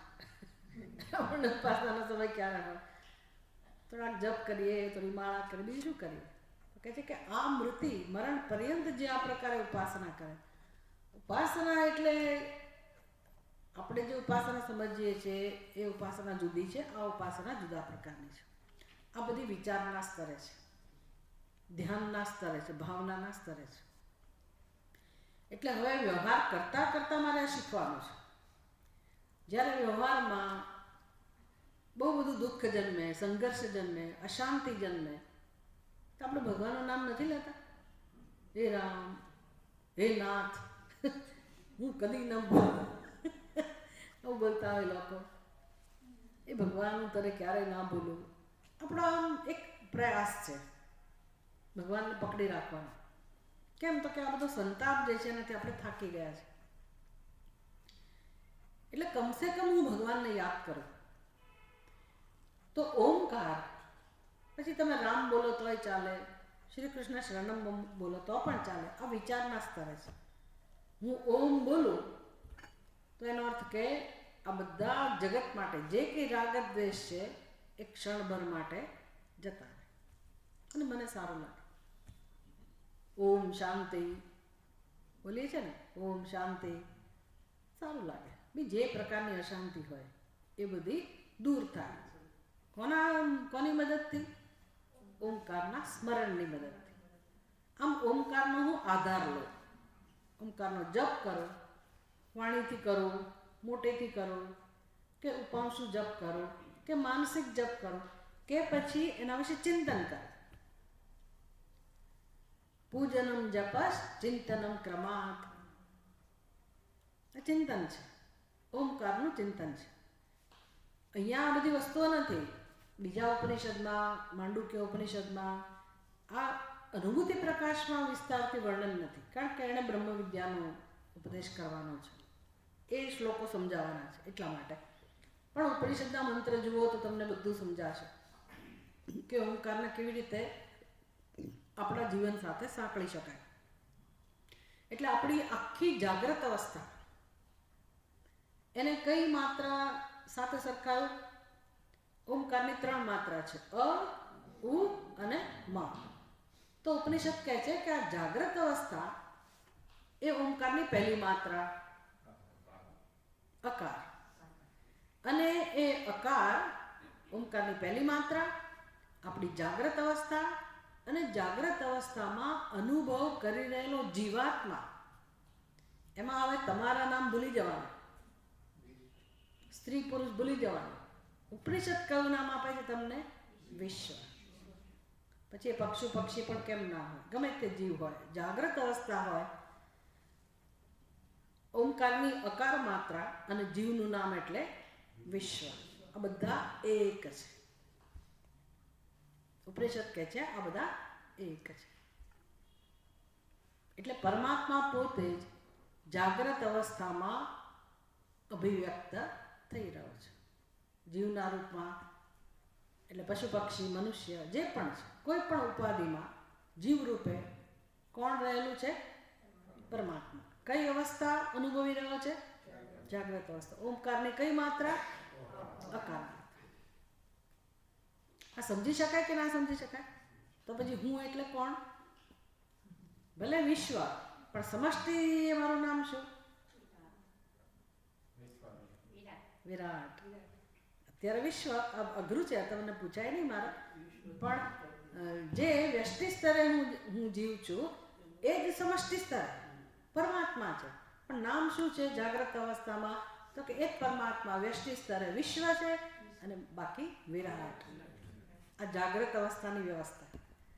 હું જેટલો સમય આ મારું જાળવી શકું ચિંતન, એટલો સમય મારો સંસાર મારાથી દૂર થાય. અહમ વિરાટ, અહમ વિશ્વ, અહમ વિરાટ અપી. જે હું વિશ્વ છે એ જ વિરાટ છે. જેમ વનમાં તમે ફરતા હો જંગલમાં અને કોઈ તમને સમજાવે કે આ લીમડાનું ઝાડ છે, ના પીપળાનું ઝાડ છે, તો વ્યષ્ટિમાં વિશેષતા છે દરેક વૃક્ષની, કે આ લીમડો કહેવાય, આ પીપળો કહેવાય. પણ પછી જંગલ એટલે શું? વન એટલે શું? પછી તમે લીમડો પીપળાને ભૂલી જવા. વન એટલે શું? તો કે બધા જ વૃક્ષો. બધા જ વૃક્ષો. પ્લેનમાં બેઠા અને ટેક ઓફ થયું તો હવે લીમડો પીપળો દેખાય નહીં. તમને દેખાય આટલા ભાગમાં જંગલ છે. તો વન એટલે શું? જ્યાં બધા વૃક્ષોનો સમાવેશ થઈ જાય છે. વિરાટ એટલે શું? બધા જ જીવોનો સમાવેશ થઈ જાય છે. તમારી વિશેષતા હોવા છતાંય તમારી વિશેષતા રહેતી નથી. તમે શેમાં ભળી જાઓ છો? સમષ્ટિમાં, પૂર્ણતામાં, પરમ તત્વમાં. ના ના પછી પેલો લીમડો જ કે ના ના હું તો જંગલ નથી ને, હું તો વન નથી ને, મને વન સાથે કોઈ સંબંધ નથી ને, હું તો મારી રીતે જ જીવીશ, હું તો મારું અસ્તિત્વ, પોતાનું સ્વતંત્ર અસ્તિત્વ હું તો માનું છું. એનું કશું ચાલે? કારણ કે છે જ નહીં સ્વતંત્ર. એમ કોઈ જીવ સમષ્ટિથી ભિન્ન છે જ નહીં. તો પછી શું કામ મારું દૃષ્ટિબિંદુ હું ના બદલું? હું શું કામ મારા અહંકારને પકડી રાખું? એટલે ઉપનિષદ આવું આલંબન આપે છે કે તમે ધીરે ધીરે આ રીતે ચિંતન કરો કે તમે જાગ્રત અવસ્થામાં પણ પરમાત્મા સાથે જ જોડાયેલા છો. તમારું વ્યક્તિગત જે અસ્તિત્વ છે એ સત્ય નથી. કોઈ અવસ્થામાં પરમાત્માથી ભિન્ન નથી આપણે. સારું, જાગ્રત અવસ્થા, જાગ્રત અવસ્થા જતી રહે છે, પછી બીજી અવસ્થાનો અનુભવ છે. કઈ અવસ્થા છે? સ્વપ્ન અવસ્થા. જો આ ચિંતન બીજી રીતે પણ આપણને ઉપયોગી થાય. બુદ્ધિમાં જે નિશ્ચય છે કે હું સુખી કે હું દુઃખી, એ નિશ્ચય માટે કઈ અવસ્થાનો અનુભવ ને આપણે મહત્વ આપીએ છીએ? તો જીવનની આપણા જીવનમાં તો 3 અવસ્થાઓ છે રોજની, અને આનંદ આપનારી અવસ્થા તો સુષુપ્તિ છે. ઘણા લોકો તો 8-10 કલાક ઊંઘતા હોય છે, આરામથી ઊંઘતા હોય છે. આપણને ઊંઘ ના આવે તો બિંદાસ ઊંઘી જતા હોય. તો એનો નિર્ણય પોતાના માટેનો એવો હોય કે હું દુઃખી, તો એ જરાય સાચો નિર્ણય નથી. કેમ? તો કે એના 8 કલાક કેમ નથી ગણાય? અનુભવ જ છે ને પોતાનો, એને કેમ ધ્યાનમાં નથી લેતા? અને જાગ્રત અવસ્થાના 1-1.5 કલાક કોઈ કંઈ અપમાન કર્યું હોય ને કંઈ ઘટના બની હોય અને એને બાંધી રાખીએ છીએ આપણે, અને હું દુઃખી, તો એ તમારા નિર્ણયમાં ભૂલ છે ને. તમે બીજા અનુભવને કેમ ધ્યાનમાં ના લીધો? એ પણ લેવો જોઈએ. અને સ્વપ્નનું તો પૂછવું જ છું. એક ક્ષણિક હોય છે એટલે બરાબર છે, એના તમે અનુભવને ધ્યાનમાં ના લો, પણ સુષુપ્તિનો તો લેવો જોઈએ ને. જેટલા અનુભવો થાય છે બધાને ગણતરી કરો, પણ આપણે એવું કરતા નથી. આપણે કોને સત્યતા આપીએ છીએ? જાગ્રત અવસ્થા. બેવું શું કામ? સુષુપ્તિ અસત્ય છે, સ્વપ્ન મિથ્યા છે, પણ સુષુપ્તિ મિથ્યા એ તો પ્રિય પણ છે. સારું, સ્વપ્નમાં આપણું નામ શું છે? અમે બધા ભૂલી જાય છે પોતાનું નામ, એટલે ભગવાન બીજું નામ આપે છે. શું નામ આપે છે? તેજસ. કેમ એવું નામ આપે? ત્યાં તેજનો અનુભવ કરીએ છીએ, એટલે આપણે તેજસ્વી છીએ. આપણું સત્ય તેજ છે. સ્વપ્નની અંદર એનો અનુભવ થાય છે. જાગ્રતમાં છે, પણ આપણે એની સામે જોતા નથી. આપણે બહિર્મુખ થઈ ગયા છે. સ્વપ્નમાં આપણું નામ છે તેજસ, અને પરમાત્માનું નામ શું છે? એટલે કે બધા જ જીવોનો સમાવેશ જેમાં થઈ જાય એ અવસ્થામાં એ બધા જીવોનું એક નામ શું છે? હિરણ્યગર્ભ. હિરણ્ય એટલે સુવર્ણ, જેના ગર્ભમાં નર્યું તેજ છે. તો આપણે સ્વપ્ન અવસ્થામાં શું છીએ? હિરણ્યગર્ભથી અભિન્ન. ભલે તેજસ કહેવાતા દ્રષ્ટિબિંદુ. હવે આ જીવત્વ શું થઈ ગયું? દ્રષ્ટિબિંદુ. લીમડો પીપળો શું થઈ ગયો? દ્રષ્ટિબિંદુ. ત્યાં સત્ય શું છે? વન. એમ આ આપણા વ્યક્તિગત નામરૂપ શું છે? દ્રષ્ટિબિંદુ. ખરેખર છે શું? ઈશ્વર સૃષ્ટિ. ઈશ્વર સૃષ્ટિ.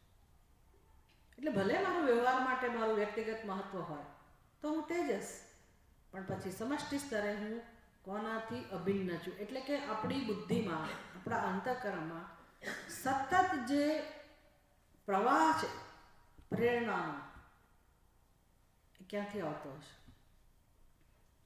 સમજાય છે ને? ક્યાંથી આવતો હશે? આ બધી વીજળી ક્યાંથી આવે? પાવર હાઉસમાંથી. તો મુખ્ય પાવર હાઉસ કયું છે? હિરણ્યગર્ભ. હિરણ્યગર્ભ. ત્યાંથી પ્રેરણા મળે છે. કેવું સરસ કામ થઈ રહ્યું છે, આપણને દેખાતું નથી કે બધી આ ક્યાંથી આ બધી વૃત્તિઓ આવે છે, શું થાય છે, પણ અંદર જે જ્ઞાનનો પ્રવાહ છે, જે પ્રેરણા આપે છે આપણને વિચારવાની, બોલવાની, સમજવાની, સતત અનુભૂતિ છે ને, પછી મારી વિકૃતિને કારણે, મારા ખોટા ખ્યાલને કારણે એ પ્રવાહ વિકૃત થઈ જાય છે અને આપણે અનુભવીએ છીએ હું સુખી ને હું દુઃખી. પણ શુદ્ધ રૂપે જુઓ તો જ્ઞાનનો પ્રવાહ છે, હિરણ્યગર્ભ. અને ત્રીજી સુષુપ્તિ અવસ્થા, જ્યાં આપણે બધો સંસાર છોડી દઈએ છીએ, પોતાનું વ્યક્તિગત અસ્તિત્વ પણ છોડી દઈએ છીએ. એટલે આપણું નામ શું છે? પૂર્ણ અંધકાર જ્યાં છે તે પ્રકર્ષેણ અજ્ઞ પ્રાજ્ઞ. બધા જ જીવો કોઈ પોતાનું વ્યક્તિગત જ્ઞાન જાળવી રાખતા નથી, બધી જ વિશેષતાઓ ભૂલી જઈએ છીએ. આપણું વ્યક્તિગત દ્રષ્ટિબિંદુથી જુઓ તો પ્રાજ્ઞ, પણ સમષ્ટિ સ્તરે ઈશ્વર. કેટલું સરસ કહેવાય. રોજ રોજ ઈશ્વરમાં ભળી જઈએ છીએ. તો સુષુપ્તિમાં ભળી જતા હોઈએ તો સ્વપ્નમાં જાગ્રતમાં જુદા હોઈએ? શું હોઈએ? એ જ હોઈએ ને, એ જ હોઈએ. એટલે કોણ મને જુદું રાખે છે ઈશ્વરથી? આપણને ઈશ્વરથી કોણ જુદું રાખે છે? આપણા ખ્યાલ. વિશિષ્ટતાઓ પણ ઈશ્વરની વિશિષ્ટતા છે, સમજી લેવાનું. બધી વિશિષ્ટતા, જ્યાં જેટલી પણ વિશેષતાઓ છે એ કોની વિશેષતા છે? એમના વિભૂતિ. ભગવાન કહે છે આ બધી મારી વિભૂતિ છે. આપણે શું કરીને બેઠા છે? આ ઉપાધિમાં જે વિશેષતા છે મારી, બસ અન્નમ સંસાર, અન્નમ સંસાર. ભગવાનનું કંઈ જવાનું નથી. ભગવાન કહે તું કે ને, ક્યાં સુધી કહીશ મારી મારી? જ્યાં સુધી શરીર છે ત્યાં સુધી. સમજ પડે ને? ગુમાવીએ છીએ કોણ? આપણે જ ગુમાવીએ છીએ. ખરેખર જગતની બધી જ વિશેષતાઓ આપણી જ વિશેષતાઓ છે. કોઈ એક વિશેષતા બીજી વિશેષતાથી ભિન્ન નથી. પણ તમારે વ્યવહાર કેમ કરવો? મારી વિશેષતાઓ માટે શું કહેવું? શું કહેશો? ભગવાનનો પ્રસાદ. આપણી વિશેષતા એટલે શું? ભગવાનનો પ્રસાદ, ભગવાનની વિભૂતિ. સારું, આ પ્રકારે ઓમકારનું આલંબન લઈને ઓમકારનું ધ્યાન કરવાનું છે. પરમાત્માનું ધ્યાન છે, પણ આધાર છે ઓમકાર. લોકેશુ જ્ઞાન કર્મભ્યામ સાધ્યેશુ. આવી રીતે જગતમાં જે વ્યક્તિ પ્રણવની ઉપાસના કરે છે સમગ્ર જીવનમાં, તો એને શું ફળ મળે છે? એ બધા પ્રશ્નોનું ઉત્તરનું નિરૂપણ છે. શૃણ્વોમકાર પ્રતીકમ સ્યાત અપરસ્ય પરસ્ય ચ બ્રહ્મણો અત્યંત બ્રહ્મણોન્યત અન્યતરત બ્રહ્મ પ્રણવેન વિચિંતયેત. ઓમકાર તો અપર બ્રહ્મનું અને પરબ્રહ્મ એનું પ્રતીક છે. તેથી ઓમકારની મદદથી કોઈ પણ બ્રહ્મના સ્વરૂપનું ચિંતન કરી શકાય. હવે મજા છે જીવન જીવવાની. હવે ખરેખર જીવન જીવવાની મજા છે ઓમકારનું મહત્વ સમજ્યા પછી. હવે તમને બધી છૂટ છે. તમારે સગુણ બ્રહ્મનું ચિંતન કરવું હોય તો પણ કરી શકો, અને નિર્ગુણ બ્રહ્મનું ચિંતન કરવું હોય તો પણ કરી શકો. ચિંતન કરવાની રીત કેવી કહે છે? તો કે તમારે કંઈ પણ જોઈતું હોય જગતમાં, જીવનમાં કંઈ પણ જોઈતું હોય તો એ સગુણ બ્રહ્મ કહેવાય કે નિર્ગુણ બ્રહ્મ? કંઈ પણ જોઈતું હોય એ કેવું હોય? સગુણ. કારણ કે મારા કરતાં હું ભિન્ન સમજું છું, અને વિશેષતાવાળું હોય તો જ ભિન્ન હોય, પણ છે તો એ પણ સગુણ બ્રહ્મ. પણ ઓમકારની મદદથી, પરમાત્માની મદદથી હું જ્યારે એ સગુણ બ્રહ્મના કોઈ પણ વિષયનું ચિંતન કરું અને એને પ્રાપ્ત કરવાનું ધ્યેય રાખું, તો મને એ પણ પ્રાપ્ત થાય. અને મારામાં વૈરાગ્ય જન્મ્યો હોય, મને હવે વિશેષતાઓ માટે કોઈ આકર્ષણ ના હોય, અને મારા આત્મ સ્વરૂપને જાણવું હોય, તો એ જ આલંબન, એ જ ઓમકારના આલંબનથી હું કયું ધ્યેય પસંદ કરું? નિર્ગુણ. જેને જે જોઈએ તે મળી રહે. વિરાડાદિ અપરમ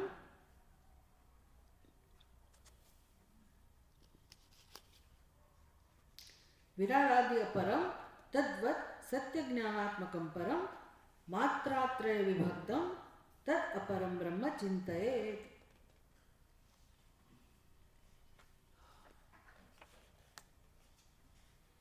એ આપણે સમજ્યા. અ ઉમ વિરાટ આદિ અપરમ. વિરાટ આદિ, વિરાટ આદિ છે ને, ડ છે ને તો સંધિને કારણે છે. શબ્દ કયો છે? વિરાટ આદિ. તો વિરાટ આદિ તદ્વત સત્ય જ્ઞાનાત્મકમ પરમ. વિરાટ આદિ અપરમ. અપરમ અને પરમ એની વ્યાખ્યા કરી. વિરાટ આદિ કેવું છે? અપરમ. આદિપદથી શું કહીશું? Very good. વિરાટ એટલે પ્રગટ જગત, વિરાટ સ્વરૂપ, પછી હિરણ્યગર્ભ અને પછી ઈશ્વર. આ શું કહેવાય? અપર બ્રહ્મ. અને તદ્વત સત્ય જ્ઞાનાત્મકમ પરમ. પરમ બ્રહ્મ એટલે કહું સત્યમ જ્ઞાનમ અનંત. અપર બ્રહ્મની વ્યાખ્યા શું કરી? વિરાટ, હિરણ્યગર્ભ અને ઈશ્વર. પરબ્રહ્મની વ્યાખ્યા શું કરી? સત્યમ જ્ઞાનમ અનંત. અસતોમાં સદ્ગમય, તમસોમાં જ્યોતિર્ગમય, મૃત્યોર્માં અમૃતમ ગમય. તો આ સત્ય, અસતોમાં સદ્ગમય સત્ય, તમસોમાં જ્યોતિર્ગમય જ્યોતિ જ્ઞાન, અને મૃત્યોર્માં અમૃતમ ગમય. તો આ કોનું સ્વરૂપ છે? સત્ય, જ્ઞાન અને અમૃત કોનું સ્વરૂપ છે? નિર્ગુણ બ્રહ્મ. સત્યમ જ્ઞાનમ અનંતમ બ્રહ્મ. તમે જેની ઈચ્છા રાખતા હો એની ઉપાસના તમે આ રીતે કરી શકો. કેવી રીતે? માત્રા ત્રય વિભક્તમ. આ ત્રણ માત્રાઓના આધારે.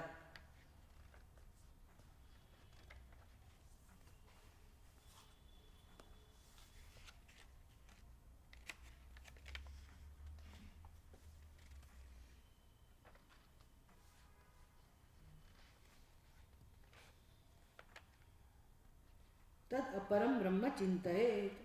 માત્રા ત્રય વિભક્તમ તદ અપરમ બ્રહ્મ ચિંતયેત. એટલે કે સગુણ બ્રહ્મ, અપર બ્રહ્મ, એનું તમે ધ્યાન કરો. હવે એની માત્રાઓના આધારે વર્ણન કરે છે. વિરાડાકાર સૂત્રાત્મા ઓમકારો.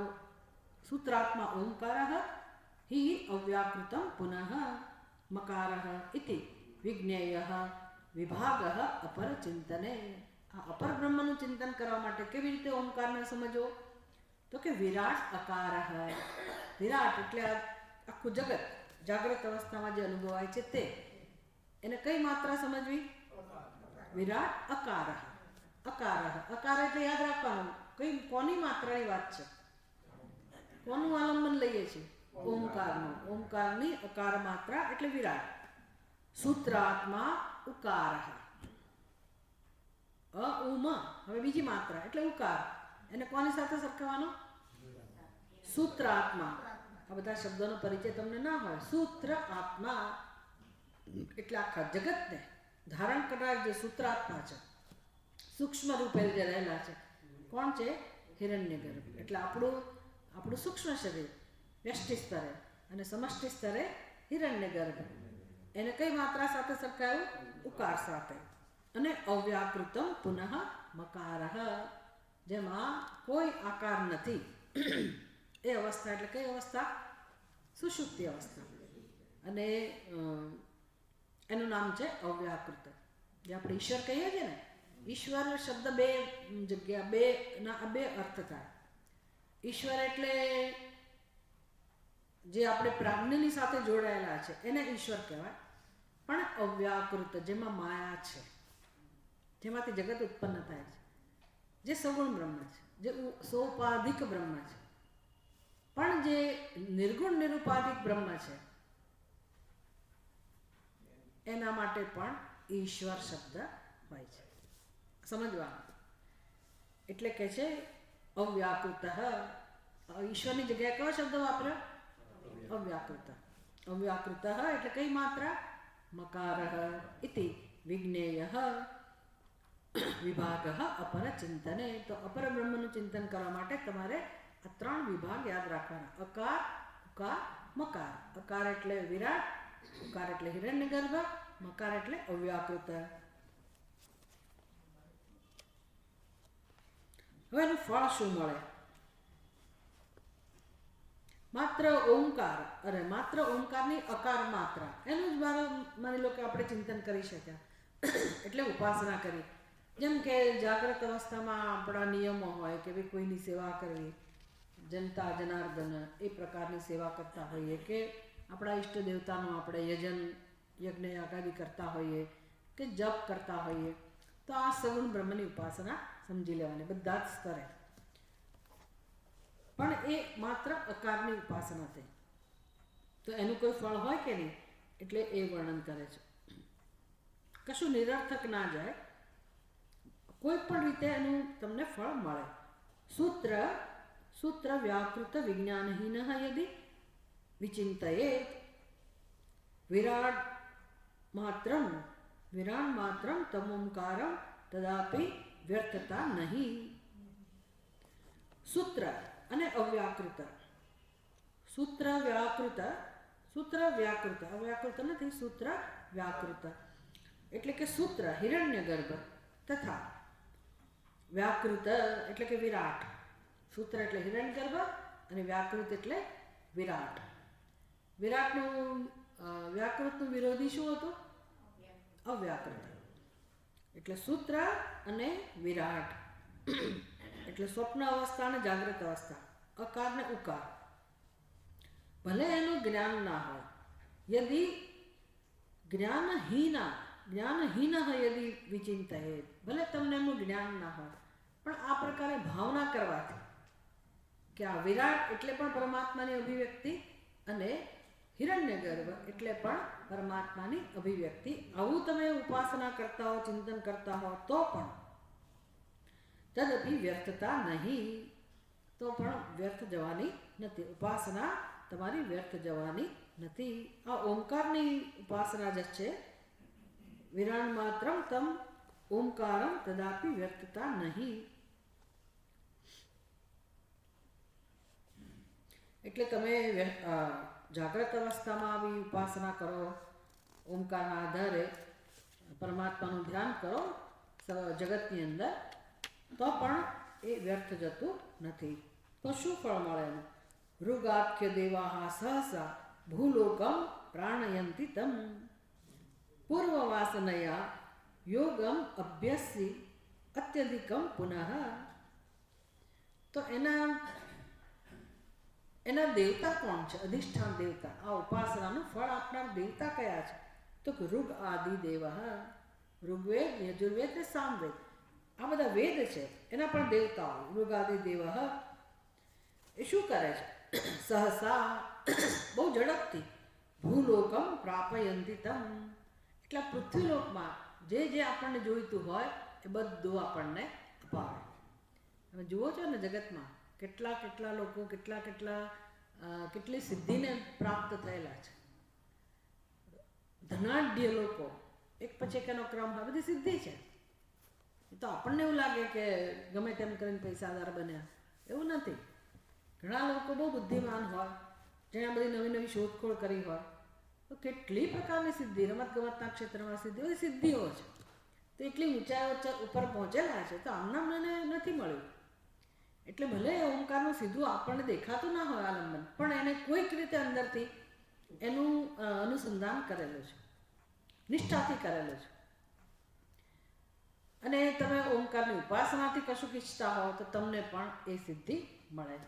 મેં હમણાં એક સરસ વિડીયો જોયો હતો, જે કેલિફોર્નિયામાં જે કેટલા દિવસો સુધી બધું બળીને ભસ્મ થઈ ગયું, ખૂબ નુકસાન થયું, આગ લાગી.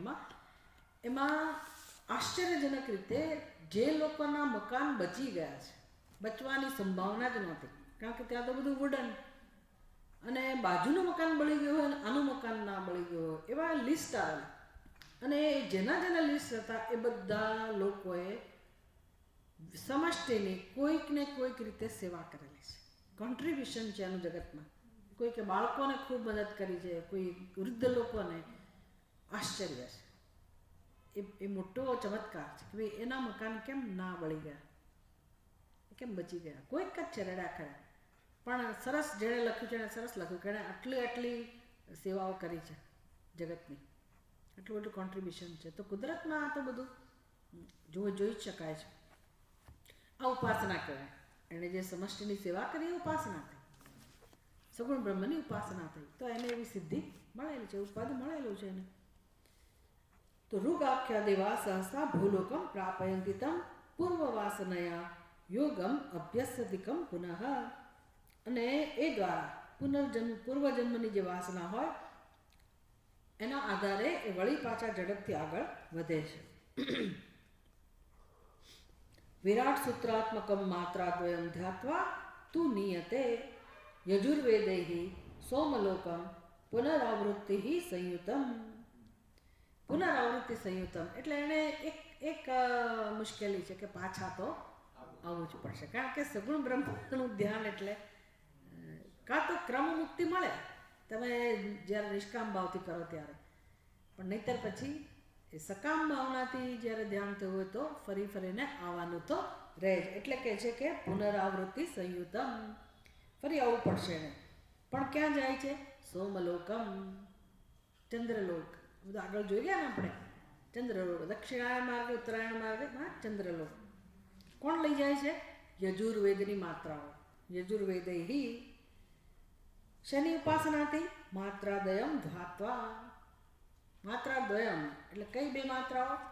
અકાર અને ઉકાર. વિરાટ સૂત્રાત્મકમ, વિરાટ અને સૂત્રા હિરણ્યગર્ભ, આ બે માટે કઈ માત્રાઓ છે? અકાર અને ઉકાર. આ બે માત્રાનું જેણે ધ્યાન કરેલું છે, ઉપાસના કરેલી છે, એને કયું ફળ મળે છે? સોમલોક, ચંદ્રલોક. અકારની ઉપાસના કરી એને કયું મળ્યું? પૃથ્વીલોક. ભૂલોકમાં એને સિદ્ધિઓ મળી, પેલું એને ચંદ્રલોકમાં. હવે ત્રણ માત્રાઓ સાથે જે ઉપાસના કરે છે એને શું ફળ મળે છે? વિરાટ સૂત્રાવ્યાકૃતાખ્યમ ત્રિમાત્રમ પ્રણવમ સ્મરેત સામવેદૈઃ બ્રહ્મલોકમ નિયતે મુક્તિ કારણમ. જે મનુષ્ય હિરણ્યગર્ભ, વિરાટ હિરણ્યગર્ભ અને અવ્યક્ત, વિરાટ સૂત્રાત્મા અને અવ્યાકૃતાખ્યમ ત્રિમાત્રમ પ્રણવમ, ત્રણ માત્રાવાળા ઓમકાર. પછી એને અવ્યાકૃતને તમે માયા કહો, અવ્યક્ત કહો, જે કંઈ કહો, એટલે જાગ્રત, સ્વપ્ન, સુષુપ્તિ. વિરાટ, હિરણ્યગર્ભ અને માયા, અવ્યક્ત, એનું જે સ્મરણ કરે છે ઓમકારના આધારે, એને સામવેદની માત્રાઓ લઈ જાય છે. ક્યાં લઈ જાય છે? બ્રહ્મલોકમ, બ્રહ્મલોકમાં એ જાય છે. બ્રહ્મલોકમાં ગયા પછી હજી મારી કામનાઓ બાકી હોય તો હું પાછી આવું, નહીંતર પછી બ્રહ્માજી મને ઉપદેશ કરે અને મારો મોક્ષ થાય. સમસ્ત જીવ સંગાખ્ય સૂત્રાત્મા યહ પરઃ અન્યતઃ તસ્માદપી પરમ બ્રહ્મ તત્વમ યત્તત અવેક્ષતે. હવે અન્યતઃ પરઃ એટલે આ સૃષ્ટિથી પર, સમસ્ત જીવ સમૂહ સંજ્ઞક હિરણ્યગર્ભાત્મા. સમસ્ત જીવ સમૂહ સંજ્ઞક એટલે સમષ્ટિ જીવ, જ્યાં બધા જ જીવોનો સમાવેશ થઈ જાય, એ તત્વનું નામ શું? હિરણ્યગર્ભ. એનાથી પણ પર એટલે કે વિરાટથી પણ પર અને હિરણ્યગર્ભથી પણ પર જે બ્રહ્મ તત્વ છે એનો સાક્ષાત્કાર એ ત્રણ માત્રાઓનું જે અનુષ્ઠાન કરે છે એને થાય છે. સમસ્ત જીવ સંઘાખ્યા સૂત્રાત્મા યહ પરન્યતઃ તસ્માદપી પરમ બ્રહ્મ તત્વમ યત્તત અવેક્ષતે.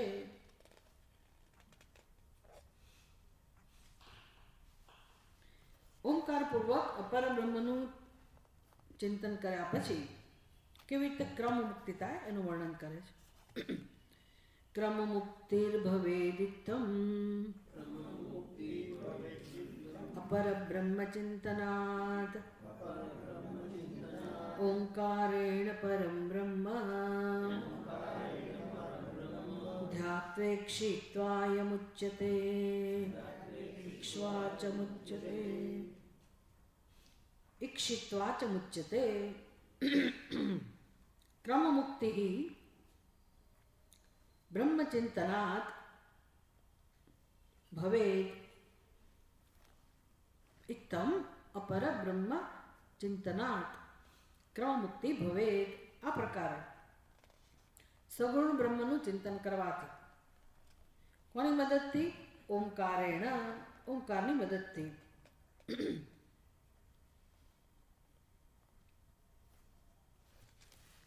ક્રમમુક્તિ પ્રાપ્ત થાય છે.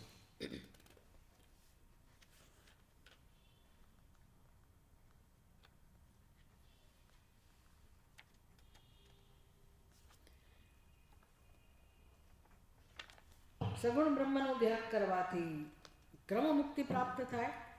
યાદ રાખવાનું, પણ જો મને મુક્તિ જોઈતી હોય તો. મુક્તિ તો સંકલ્પ હોવો જોઈએ, મોક્ષ. પણ માની લો કે મુક્તિ નથી જોઈતી, તો જે જોઈએ તે મળે. ભુક્તિ મુક્તિ પ્રદાતા ચ તસ્મૈ શ્રી ગુરવે નમઃ. પરમાત્મા જોઈએ જીવનમાં. ભલે અત્યારે હજી આપણી એવી તૈયારી ના હોય નિર્ગુણ બ્રહ્મ માટેની, મોક્ષ માટેની, કદાચ નાની મોટી જરૂરિયાતવાળા હોઈએ, મુશ્કેલીવાળા હોઈએ, તો ભગવાનને કંઈ વાંધો નથી. ભગવાન કે તમારે જે જોઈએ તે તમે માગી શકો, પણ ભગવાનનો આધાર જોઈએ, પરમાત્માનો આધાર જોઈએ. પછી એ જ પરમાત્મા ધીરે ધીરે આપણને આગળ લઈ જાય, પરિપક્વ બનાવે. પ્રાર્થના કરવાની કે ભગવાન અત્યારે મારામાં એવું સાહસ કરવાની તૈયારી નથી, હજી મને આ જોઈએ છે, પેલું જોઈએ છે, મારા આટલા પ્રશ્નો છે, મને આમાંથી મુક્ત કર. મેં કોઈ બીમારી હોય તો બીમારીમાંથી મુક્ત કર, કે મારા દીકરા દીકરી એને કંઈ મુશ્કેલી હોય તો એ બધું જોઈ લે. કશો વાંધો નહીં, જેની જે પ્રકારની સ્થિતિ હોય બધી છૂટ છે. કોઈ અપેક્ષા રાખતા નથી ભગવાન કે તમે બધું છોડીને બસ મારી જ પ્રાર્થના કરો, મારી જ આરાધના કરો. મહત્વ શેનું છે? પરમાત્માના આલંબનનું. જીવનમાં પરમાત્માને કેમ લાવવું, સમર્પિત થવું. એમ કરતાં કરતાં ધીરે ધીરે વૈરાગ્ય આવે, પછી નિર્ગુણનું મહત્વ સમજાય. એટલે ઈશ્વરની આરાધના જેની પણ ઈચ્છાથી કરીએ એ ઈચ્છા પૂરી થાય છે. મુક્તિ મુક્તિ પ્રદાતા ચ તસ્મૈ શ્રી ગુરુવે નમઃ. ગુરુ આવા છે, ભગવાન આવા છે. મુક્તિ પણ પ્રદાન કરે અને મુક્તિ પણ પ્રદાન કરે. એટલે એ વાત થઈ અપર બ્રહ્મ ચિંતનાત ક્રમ મુક્તિ ભવેત. પણ કઈ મુક્તિ મળે? અપર બ્રહ્મના ચિંતનથી, સગુણ બ્રહ્મના ચિંતનથી કઈ મુક્તિ મળે? ક્રમ મુક્તિ. ક્રમ મુક્તિ. પણ ના, મને તો અહીંયા જ જોઈએ છે, અત્યારે જ જોઈએ છે, હમણાં જ જોઈએ છે, તો પછી એનો પણ જવાબ છે. God is here and now. એ પણ ઉપલબ્ધ છે.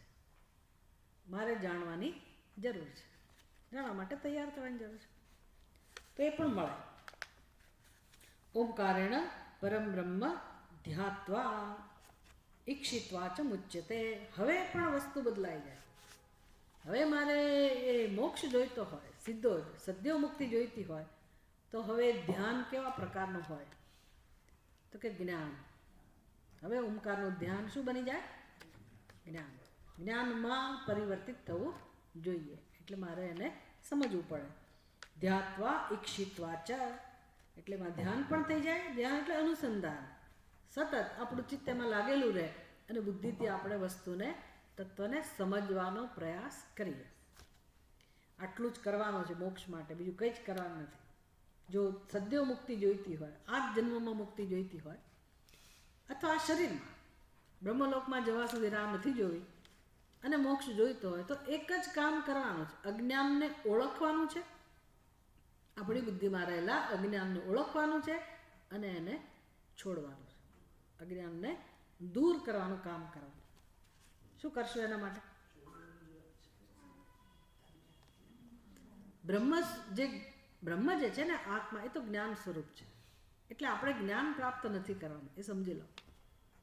એવો કોઈ પુરુષાર્થ કરવાનો નથી. એ તો જ્ઞાન સ્વરૂપ આત્મા પ્રગટી જ રહ્યો છે. કરવાનું છે શું? આવરણને દૂર કરવાનું. આટલું જ કરવાનું. એટલે એ તો ખબર પડે કે ના પડે? કે આ જે મારા વિચારો છે એમાં ભૂલ છે, કોઈ સમજીએ તો ખબર પડે. બસ પછી એ રાગ દ્વેષ એ બધું શું કહેવાય, આવરણ. એ તૈયારી આપણી જો ન હોય તો પછી જરા મુશ્કેલ છે.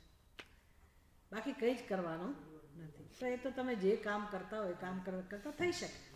ઉપરથી સરળ જીવન છે. કબીરજીને પૂછો એમણે શું કર્યું, એ જ એમનું જે કાંતાનું કામ જે કરતા હતા એ કરતાં કરતાં જ એમણે તો મોક્ષ પ્રાપ્ત કર્યો છે. એવું જરૂરી નથી કે ઘર છોડીને ક્યાંક જઈએ, સંન્યાસ ધારણ કરીએ. હા, નિયમ એવો છે કે બધું છોડવું જોઈએ. એટલે આપણે ત્યાં વ્યવસ્થા છે કે ભાઈ ગૃહસ્થ આશ્રમ પૂરો થઈ ગયો પછી વાનપ્રસ્થ આશ્રમ અને પછી સંન્યાસ આશ્રમ. પણ એવું કોઈ જીવતું નથી. વાનપ્રસ્થ આશ્રમ પ્રમાણે કોઈ જીવતું નથી. એવું વ્યવહાર નથી. જીવન એવું બની જવું જોઈએ વાનપ્રસ્થ આશ્રમને અનુરૂપ અને પછી સંન્યાસ આશ્રમ. પછી અનુકૂળતા મળે તો ભલે તમે, હવે તો ઘણી અનુકૂળતા હોય છે. મોટે ભાગે લોકો પોતાના ઘરમાં એકલા પડી જ ગયેલા છે. બધાને મોકલી દીધા છે ને આપણે, એટલે એકલા જ હોઈએ છીએ. તો પછી સૌથી સારો આશ્રમો હોય છે ને, જઈએ તો કોઈ રાખે નહીં આપણને. એટલે પોતાના ઘરમાં આશ્રમ બનાવો અને સંન્યાસી જેવા બની અને શાસ્ત્રનો સંગ કરો. શ્રવણ મનન અને નિધ્યાસન સારામાં સારી અત્યારે તો વ્યવસ્થા છે. જો માણસ પસંદ કરી લેતો, સમજી લેતો, તો આપણે ઘરમાં કોઈને આડાઈ ના આવે. બીજા લોકો હોય એને આડાઈ ના આવે કે ભાઈ આ સત્સંગમાં જવાવાળા છે, ચિંતન કરવાવાળા છે અને આપણે બહુ ડિમાન્ડ ના હોય. સુબહ में क्या मिलेगा, दाल रोटी. शाम को क्या मिलेगा, रोटी दाल. સાધુઓને શું હોય, અપમ બપમ રોજ ના ખવડાવવા મળે કે ભાજી પાવના અંતે. સાધુઓને શું હોય, સવારમાં શું ક્યાં ભોજન ભિક્ષા મેલી, દાલ રોટી. શામ को क्या, रोटी दाल. ચેન્જ કરો કે નહીં, દાલ રોટી રોટી દાલ. બસ ભજન કરો બાકીના સમયમાં. સરસ જીવન બનાવી શકાય એટલી આપણી અંદરની તૈયારી હોય તો. એટલે કેવળ અને કેવળ અવિદ્યાની નિવૃત્તિ એકમાત્ર કામ કરવાનું છે. શાંતમ જરા મૃત્યુહીનમ અભયમ બ્રહ્મયત પરમ તચ્ચોંકારેણ વિદ્વાન યહ સોન્વેતી પૃથક શ્રુતમ. શાંતમ જરા મૃત્યુહીનમ અભયમ બ્રહ્મ યત પરમ. હવે આ જે નિર્ગુણ બ્રહ્મ છે, આમ નિર્ગુણ નિરાકાર છે, પણ શબ્દો કેટલા સરસ છે. આ બધા ગુણો જ છે ને એના. કેવા ગુણો છે, શાંતમ. શાંતમ એટલે આ કેવી શાંતિ, જ્યાં પછી અશાંતિ આવે જ નહીં એવી શાંતિ આ બ્રહ્મનો સ્વભાવ છે. જરા મૃત્યુહીનમ, જ્યાં વૃદ્ધાવસ્થા નથી, મૃત્યુ નથી, જ્યાં કોઈ ભય નથી. અભયમ, આવું જે પરમ બ્રહ્મ છે. તચ્ચ ઓંકારેણ વિદ્વાન યહ સહ અન્વેતિ ઇતિ પૃથક શ્રુતમ. તો જે વિદ્વાન આવા બ્રહ્મને પ્રાપ્ત કરે છે એ તું હવે સાંભળ. અત્યાર સુધી શેની વાત કરી, સગુણ બ્રહ્મની પ્રાપ્તિની. હવે આ વિદ્વાન જે પ્રકારે જીવનમાં અભયમ પ્રતિષ્ઠામ વિંદતે, અભયતામાં પ્રતિષ્ઠિત થાય છે, પરમ શાંતિમાં પ્રતિષ્ઠિત થાય છે, જ્યાં જન્મ મૃત્યુનો હવે કોઈ ભય નથી, એવા તત્વમાં જે પ્રતિષ્ઠિત થાય છે જે વિદ્વાન, એના વિશે તું હવે સાંભળ.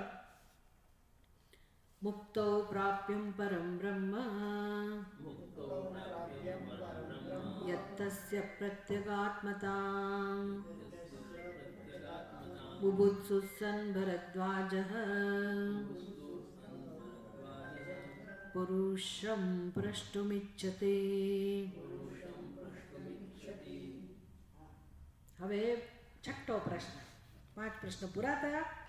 હવે છઠ્ઠો પ્રશ્ન કે આ નિર્ગુણ પરબ્રહ્મને કેવી રીતે પ્રાપ્ત થાય એના વિષયમાં હવે પછીના મુનિ ભરદ્વાજ મુક્તો પ્રાપ્યમ પરબ્રહ્મ, મુક્તિનું સ્વરૂપ જે છે એ પરબ્રહ્મની પ્રાપ્તિ એટલે કે આત્માના રૂપમાં આત્મરૂપે ભગવાનને પ્રાપ્ત કરવા. પરબ્રહ્મની પ્રાપ્તિ એટલે શું? આત્મરૂપે ભગવાનને પ્રાપ્ત કરવા. આમ તો બહુ સારા સમાચાર છે. તો ભગવાન જેટલા દૂર હતા, આ કુંભમાં ના ગયા તો કેટલો જઈ આવે અને સારું લાગે. આપણને એમ થાય કે આપણે ગયા જ નહીં. લોકો ક્યાં ના ક્યાંય દૂર દૂર દર્શન કર્યા, આપણને એમ થાય આપણે કર્યા નહીં તો શું ભગવાન વગરના રહી જઈશું? તો કે ના, હવે ભગવાનને આપણે અત્યંત નજીક લાવવાના છે, પરમ સમીપે આત્મરૂપે જ્યારે ભગવાનને જાણવાના, આવી જેની ઈચ્છા હોય, અને એ જ માત્ર મુક્તિનું સ્વરૂપ છે. મુક્ત મોક્ષ માટે જે પ્રત્યેક આત્માના સ્વરૂપને જાણવાની વાત છે, અને એને જેની ઈચ્છા છે એવા ભરદ્વાજ મુનિ પ્રષ્ટુમ ઈચ્છતી, એ હવે પ્રશ્ન કરે છે. રાજપુત્ર ષોડશભિઃ કલાભિઃ પુરુષં યુતં અપૃચ્છન્ માં ન વેદાહં વદतं પુરુષં મુને. એ મુનિ, મને તમે એ પુરુષ વિશે કહો. પુરુષ વિશે એટલે પુરુષનો અર્થ અહીંયા પરમાત્મા થાય છે, પણ કેવો પુરુષ?